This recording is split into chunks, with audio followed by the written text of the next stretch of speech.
Okay, we were discussing about the chronic kidney disease और उसका हम ये डिविजन की चीज़ें देख रहे थे। ये criteria for referral of to the nephrologist जो है इम्पॉर्टेंट है, ये हमें टेस्ट में आया था, तो ये आपको प्रॉफ में भी आ सकता है। तो आपने कब नेफ्रोलॉजिस्ट के पास जो है रेफ़र करना है CKD के पेशेंट को, जब GFR जो है वो 30 ml पर मिनट से कम हो जाए, रैपिड डिटोरेशन जो है ना वो रीनल फंक्शन की हो जाए, और सिग्निफिकेंट प्रोटीन यूरिया हो। इसमें we have PCR greater than 100 and ACR greater than 70। मतलब PCR is protein creatinine ratio and ACR is albumin creatinine ratio. तो अगर ये जो है ना वो बहुत ज़्यादा हो जाए, मतलब कि प्रोटीन यूरिया बहुत ज़्यादा है ना, तो फिर आपने करना है। और ACR ग्रेटर देन 30, लेकिन उसमें नॉन विजिबल हेमेचूरिया है। Hypertension that remains poorly controlled, हमने जो है वो 4 एंटी हाइपरटेंसिव मेडिकेशंस दे दिए हैं और फिर भी कंट्रोल नहीं हो रही।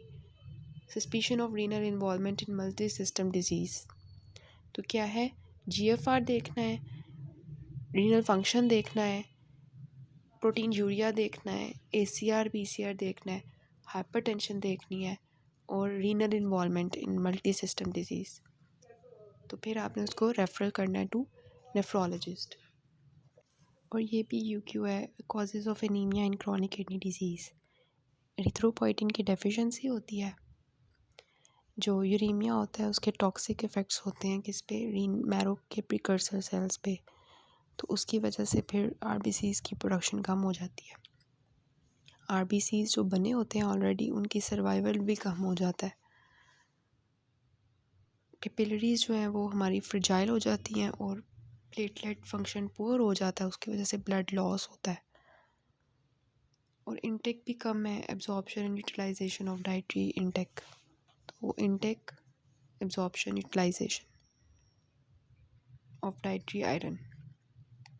तो ये आपने एनीमिया के याद रखने हैं, ये UQ है कि एक तो एरिथ्रोपोइटिन नहीं है, दूसरा मैरो से बन के नहीं आ रहे, जो बने हुए हैं उनका वो मरते जा रहे हैं, ब्लड लॉस होता जा रहा है, और आयरन जो है वो उसका प्रॉब्लम है। ये स्टेजेस हम कर लेते हैं, देखें स्टेजेस ऑफ CKD।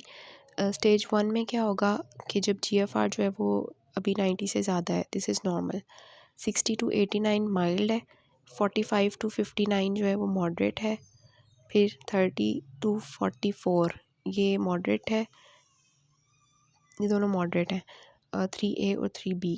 और फिर स्टेज 4 में क्या है कि 15 to 29 है, सीवियर है, और फिर 15 से भी कम है या डायलिसिस पे है, तो दैट इज़ किडनी फेलियर। तो 15, 30, 45, 60, 90, ठीक है, इस तरह से हमारी स्टेजेस हैं, 5 स्टेजेस। इसके अलावा मैं आपको कुछ चीज़ें बताऊंगी जो इरफान मसूद पे एक्स्ट्रा लिखी हुई हैं, वो मैं आपको बताऊंगी, ठीक है। जो नॉन डायबिटिक्स होते हैं ना, उनका जो टारगेट होता है ना ब्लड प्रेशर, वो 130/80 का हमारा होता है, 130/80 से कम होना चाहिए। और जो डायबिटिक्स हैं उनका थोड़ा लो हमने सेट किया हुआ है कि 125/75 जो है ना हमारा होना चाहिए, ठीक है। तो ये चीज़ है एक।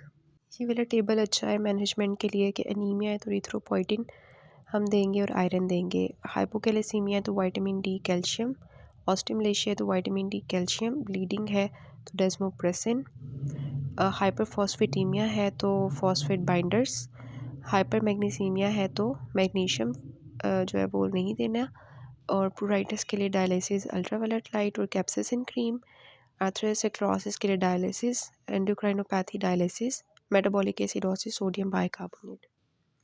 एक चीज़ है कि प्लेटलेट डिसफंक्शन ये होता है कि प्लेटलेट की जो ग्रैनुलेशन होता है ना, डी ग्रैनुलेशन, वो ख़राब हो जाती है। अच्छा, रीनल रिप्लेसमेंट थेरेपी जो होती है ना, वो हमने किन किन पेशेंट्स में देनी होती है, ये मैं आपको इरफान मसूद से बता देती हूँ कि जो है metabolic acidosis, hyperkalaemia, fluid overload, uraemic pericarditis, uraemic encephalopathy, ये हमने उसमें AEIOU वाला पढ़ा था ना, निमोनिक, ये वही वाला है।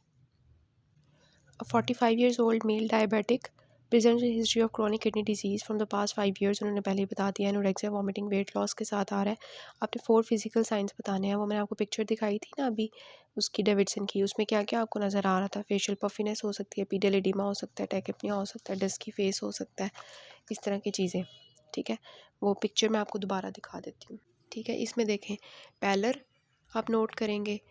इसके अलावा जूलर वेनस प्रेशर ज़्यादा हुआ है, प्लूराइटिस के साइंस हैं, ब्रूजिंग के साइंस हैं, पेरिफेरल न्यूरोपैथी के साइंस हैं, brown lines, pigmentation of nails हैं, पेरिकार्डियल फ्रिक्शन रब है।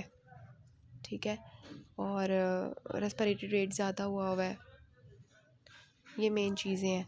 तो ये आपके फ़िज़िकल साइंस हैं। बायोकेमिकल टेस्ट आपने लिखने हैं, ये सारे आप वो लिख सकते हैं कि कौन कौन से टेस्ट हम करवाएंगे। ठीक है, what are the general indications of dialysis, वो हमने AEI-OU देखा था ना, वो है। उसके बाद आता है 50 years old man, adult polycystic kidney disease के साथ था और उसको अब पीक्ड टी वेव्स आना शुरू हो गई हैं, मतलब हाइपर कैलीमिया होती है ना, टी वेव्स पीक्ड में। और क्रेटिनिन जो है वो राइज़ हुआ है, पोटेशियम जो है वो देखें राइज़ हुआ है इतना ज़्यादा, बर्न लेवल भी ज़्यादा हुआ है। इमीडिएट स्टेप्स आप जो है इमरजेंसी में क्या करेंगे ना, तो ये हाइपरकैलेमिया का हम जो है ना ट्रीटमेंट देखेंगे। What are the other types of dialysis are available, तो टाइप्स ऑफ डायलिसिस में we have haemofiltration, haemo haemodilution, haemodiafiltration, peritoneal dialysis. ठीक है, इसकी टाइप्स जो है ना मैं आपको बता देती हूँ। ये जो होती हैं इसकी कि कौन कौन सी डायलिसिस के ऑप्शंस हैं। Haemodialysis most common method perform किया जाता है। हीमोफिल्ट्रेशन होती है एक, और पेरिटोनियल डायलिसिस होती है। ठीक है, और इसके अलावा हीमोडायाफिल्ट्रेशन होती है। इसके अलावा विच treatment option is present in future for this patient other than dialysis, that is renal transplant. ठीक है, फिर 50 ईयर्स ओल्ड डायबिटिक है और नेफ्रोलॉजिस्ट के पास आया है। एज भी देखिए उसका कितना कम है, और HbA1c ज़्यादा है, मतलब डायबिटिक है ना। तो लो हीमोग्लोबिन के लेवल्स क्यों कम है, लो हीमोग्लोबिन क्यों है? That is because of decrease erythropoietin secretion. ठीक है, उसके बाद how will you control the diabetes, तो गुड डाइट कंट्रोल, और डायबिटीज़ को कंट्रोल करने का एक रेगुलर इंसुलिन दे, इंजेक्शन रेगुलरली यूज़ करे, और वेट लॉस वगैरह। ठीक है, कार्डियक कॉम्प्लिकेशंस इसमें क्या हो सकती हैं? एरिथमियाज और मायोकार्डियल इंफार्क्शन हो सकता है, और इसके अलावा कार्डियक फेलियर हो सकता है, हाइपरटेंशन हो सकती है, और पेरिकार्डाइटिस हो सकता है, यूरेमिक। ठीक है, यही हो सकता है ना, तो ये चीज़ें आ जाती हैं। इसमें भी डायग्नोसिस इसका वही होगा, CKD, इंडिकेशंस ऑफ डायलिसिस हम पढ़ चुके हैं, AEI-OU। Complications of the disease आपने लिख देनी है। For the chronic kidney disease की क्या कॉम्प्लिकेशंस हो सकती हैं, आप सारी लिखेंगे कि जो है वो क्या क्या कॉम्प्लिकेशंस है, cardiovascular, GIT, neurological, haematological, endocrine, fluid electrolyte balances, immunological, वो सारी आपने लिखनी है। ठीक है, उसके बाद मिडिल एज है, हाइपरटेंसिव है, और येलोडिस्क्लेरेशन, ये सारा कुछ जो है वो आपको बता रहा है। This is chronic renal disease. Anaemia के कॉजेज़ आपने बता देने हैं, वो मैंने आपको बताए थे टेबल की फॉर्म में, वो जो डेविडसन का टेबल था वो यहाँ पे लिखना है। What are reversible factors in this condition, इसमें कौन सी चीज़ें रिवर्स की जा सकती हैं? एसिडोसिस को रिवर्स किया जा सकता है, एनीमिया को, प्रोटीन यूरिया को, और हाइपरटेंशन को, टेंशन को तो ऐसा रिवर्स नहीं किया जा सकता। तो ये चीज़ें हैं। So this is all about chronic kidney disease. इसके अलावा अच्छा, रिवर्सिबल फैक्टर्स मैं आपको बता देती हूँ। क्रॉनिक हम इलेक्ट्रोलाइट बैलेंस को रिवर्स कर सकते हैं, वॉल्यूम डिप्लीशन को, हाइपरटेंशन को, प्रोटीन यूरिया को, एनीमिया को, ऑस्टियोपोरोसिस और एसिडोसिस को। ठीक है।